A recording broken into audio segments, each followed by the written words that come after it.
This is where on October 7, one of the most brutal attacks happened, and the famous scene with parachuters coming down. This is where more than 300 young people were brutally killed, abused, and raped. The evidence shows that some of these women, they were so brutally raped that some of their parts were cut, and they were, brutally destroyed, their private parts, even the men. This shows that this crime needs to be described, and always needs to be described, as terrorism. All of these people that are behind me right here, these 300 people in this memorial that now is a memorial, it is of these 300 young people. That basically, it tells you the level of evilness and wickedness that are in these terrorist organizations. Let me just do a little comparison. In Mexico, we have also a problem.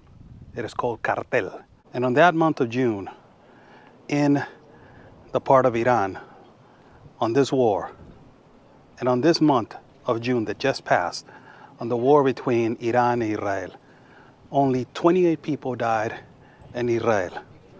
Almost close to 900 people died in Iran, which it tells you that in the month of June in our country of Mexico, 1,968 people died, according to homicides and cartel activity and violence, which tells you why the cartels in Mexico are not designated as terrorists when they do atrocious and horrible criminal acts. The cartels decapitate, dismember bodies, they rape, they extortion, they abduct, they kidnap, they do all these horrible crimes. And just on the month of June, on the 30th of June, we had the most violent day in history.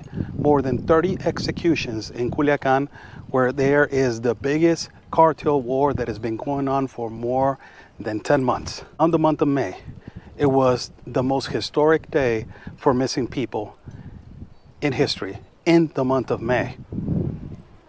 Just on the 6 years of Andrés Manuel López Obrador, close to 211,000 murders due to cartel activity and violence.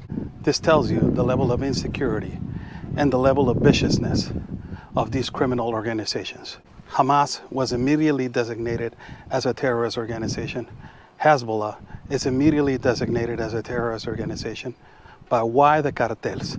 That they contaminate the whole world.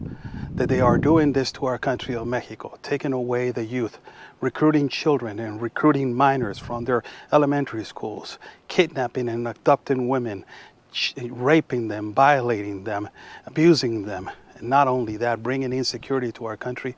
Why our president of Mexico is she not designating the cartels as terrorists?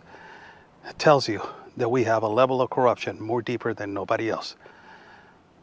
This is sad to be in this place, but it's much sadder when you are in a country that are normalizing violence and they're normalizing criminal activity and not calling it for what it is.